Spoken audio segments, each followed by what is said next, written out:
In the early 2010s, a quiet revolution began.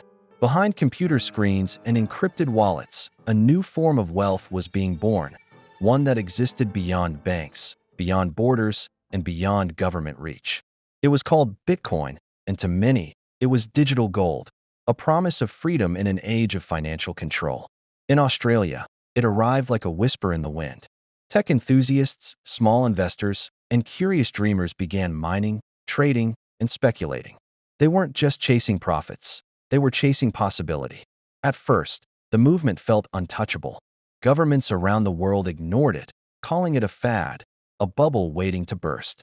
But while the world debated, Australians were building. Local exchanges appeared, coffee shops started accepting Bitcoin, and a generation of young investors tasted independence for the first time. Money was no longer something stored in banks. It was code. It was power. But with that freedom came chaos. Fortunes were made overnight and lost just as fast. Scammers emerged, digital wallets vanished, and millions disappeared into cyberspace. Australia, once an eager playground for crypto pioneers, began to see cracks in its digital dream. The government watched closely, uncertain whether this was innovation or an emerging threat to its financial system. And then, quietly but decisively, the balance began to shift. Regulators woke up. Laws were drafted. Oversight tightened. What started as an underground experiment was about to collide with the machinery of a modern state.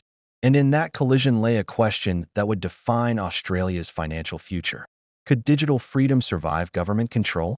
By 2017, the world had gone mad for crypto, and Australia was no exception.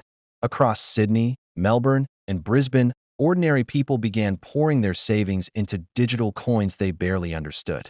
Taxi drivers, students, retirees, everyone wanted a piece of the new gold rush.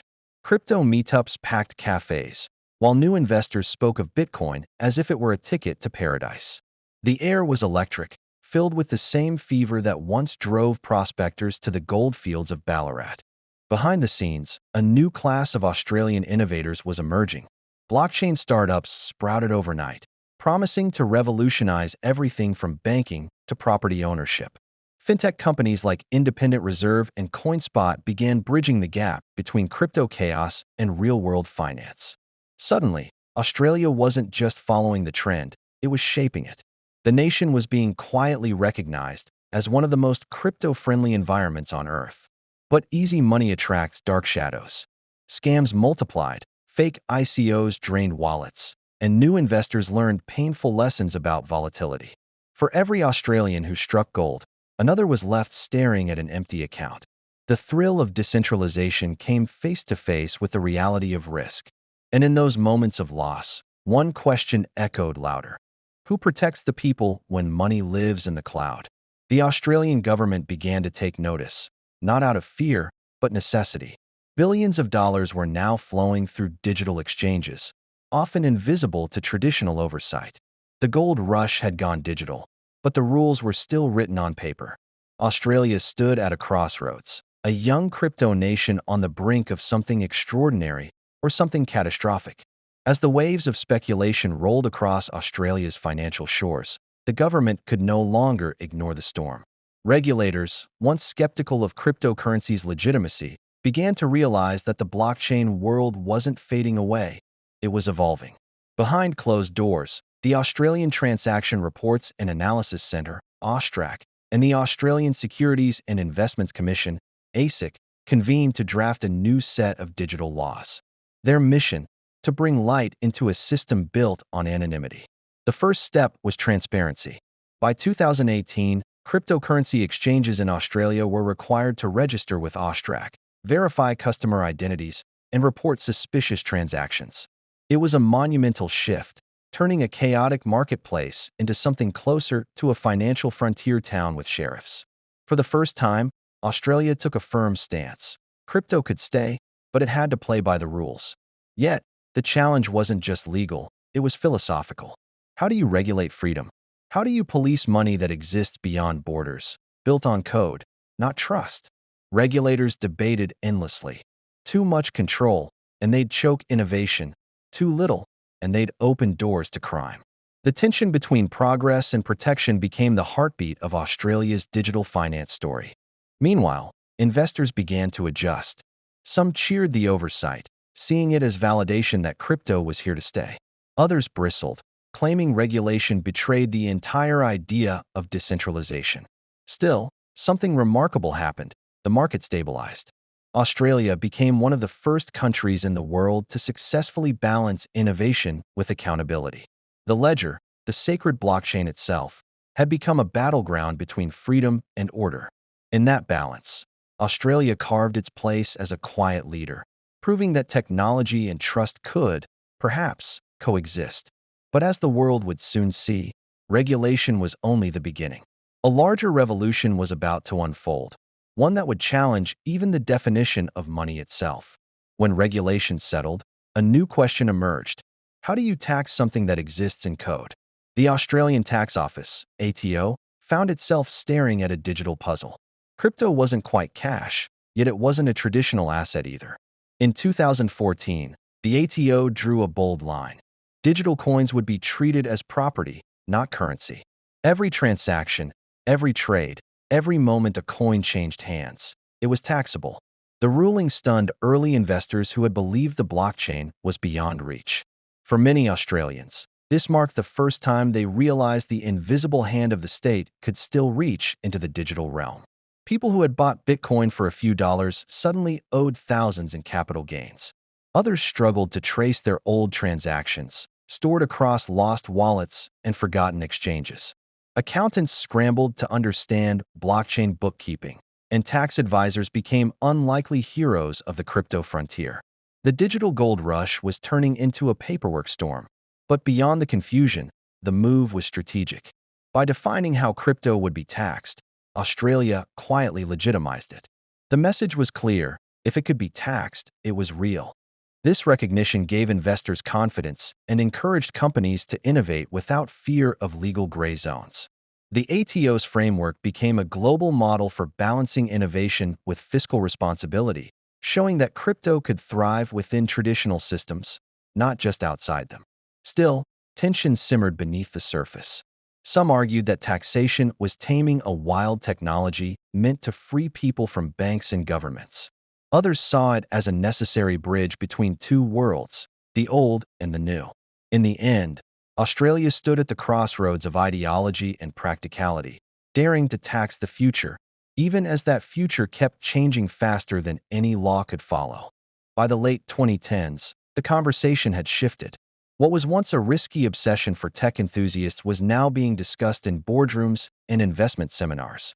In Sydney's financial district, suits that once laughed at Bitcoin were quietly building portfolios. To them, it was no longer a rebellion. It was digital gold, a hedge against uncertainty. Australia's investors, scarred by the global financial crises of the past, saw in cryptocurrency not chaos, but control. They weren't just chasing profit. They were chasing independence. As exchanges grew and regulations matured, crypto started to mirror traditional markets, but faster, louder, and far more unpredictable. The Australian Securities and Investments Commission, ASIC, began monitoring trading platforms like they were new-age stock exchanges, enforcing transparency to keep the Wild West from spiraling. Still, millions of dollars moved across Australian exchanges every day. Students, retirees, and entrepreneurs joined the rush. Stories of small fortunes born from early bets spread like wildfire, fueling another generation of digital dreamers. Behind the excitement, major financial institutions began to pay attention. Banks once wary of blockchain were experimenting with their own digital currencies. Startups emerged from Melbourne's tech corridors, offering crypto payment systems, remittance platforms, and smart contract solutions. The Australian fintech sector was quietly becoming a laboratory for the future of money. And while most governments were still arguing about what crypto was, Australia was already building around it. But with opportunity came volatility. Prices soared, crashed, and soared again. Every boom created new believers. Every bust, new skeptics. Yet, through it all, the idea endured. Money could exist without permission. The blockchain had proven resilient, and Australians were learning to navigate its storms with a mix of caution and conviction. Crypto had evolved from an outsider's gamble into an investor's frontier, a shimmering promise of wealth in a world that no longer trusted paper or politics alone. The glow of digital gold soon dimmed beneath gathering clouds. For every Australian who struck fortune in crypto, dozens were left stranded when markets crashed. The year 2022 became a global turning point. Bitcoin collapsed, major exchanges imploded, and billions vanished overnight. In Australia, news outlets ran stories of young traders who lost life savings, of retirees who trusted too easily. The dream of decentralized wealth had met the brutal reality of human greed. Confidence faltered. Regulators sharpened their focus. The promise of liberation began to look like a cautionary tale. As the chaos unfolded, the Australian government took notice. The Treasury initiated consultations, pushing for stricter oversight of exchanges and clearer tax laws for digital assets. It was no longer enough to call crypto the future. Officials demanded accountability, records, compliance, protection for investors. To the true believers, this felt like betrayal, an intrusion into the one space that was supposed to be free. Yet to most citizens, it was overdue. Scams had become sophisticated, and the line between innovation and exploitation was fading fast. Meanwhile, the energy debate added another layer of tension. Mining Bitcoin consumed massive power, clashing with Australia's ambitious climate goals. Environmental groups demanded restrictions, while mining advocates pointed to renewable solutions in Western Australia's deserts. The question was not just about profit anymore. It was about sustainability, ethics, and the planet's future. The digital rush had consequences that reached far beyond bank accounts. Amid the storm, one thing became clear: the age of unregulated crypto was ending. But perhaps this was necessary. Just as gold rushes once burned out before cities were born, the crypto crash was forcing Australia to rebuild stronger, smarter, and cleaner. In the wreckage, lessons gleamed like embers, proof that innovation always walks hand in hand with risk. And though the blockchain had stumbled, it had not fallen. Its story, like every great revolution, was far from over. Out of the ashes of speculation, a new vision began to take shape. Australia realized that banning or resisting crypto entirely would mean being left behind in the next great financial revolution. So instead, policymakers took a measured path: control without suffocation, innovation without anarchy. This philosophy marked the beginning of a uniquely Australian model, a digital economy guided by trust, transparency, and technological inclusion. The government invited blockchain experts, bankers, and developers to the same table. For the first time, the future of finance felt like a conversation, not a conflict. The Australian Securities and Investments Commission, ASIC, took the lead, introducing frameworks that balanced innovation with consumer protection. Licensing requirements were drafted. Crypto exchanges had to meet anti-money laundering standards, and investors were offered clearer tax guidance. The goal wasn't to crush the market, but to tame it, to replace chaos with credibility. Slowly, international observers began to take notice. While some countries wavered between overregulation and total neglect, Australia was finding its footing in the middle ground, creating a model that others could one day follow. But this new frontier wasn't built on policy alone. It was powered by trust, and trust comes from people. Universities began offering blockchain courses.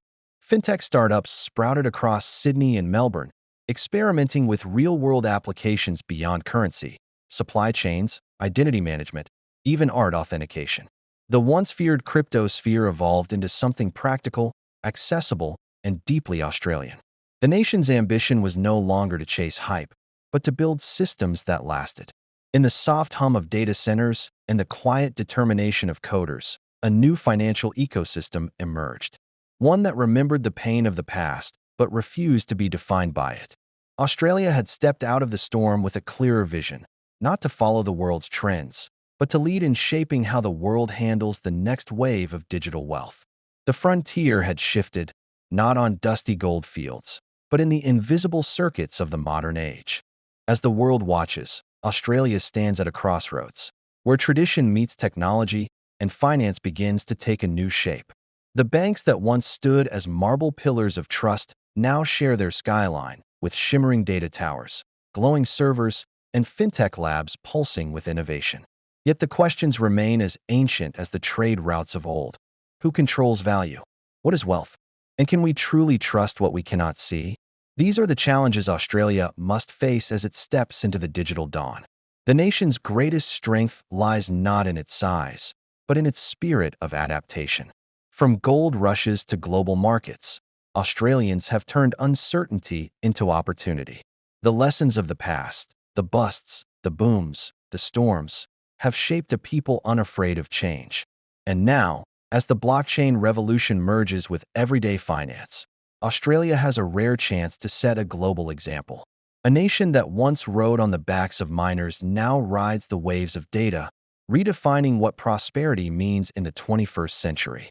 But with innovation comes risk. The same technology that empowers can also deceive. Artificial intelligence, quantum computing, and decentralized finance promise new wealth, yet carry hidden costs. Privacy, ethics, and control hang in the balance. For Australia to lead this transformation, it must strike harmony between freedom and regulation, between progress and protection. That delicate balance will define whether the digital dawn becomes an age of enlightenment or a storm waiting to break. And as the first rays of tomorrow's economy rise over the Pacific, one truth remains. The story of Australia's finance is far from over. From gold to crypto, from coins to code, the journey continues, a story of resilience, reinvention, and relentless pursuit of a better future.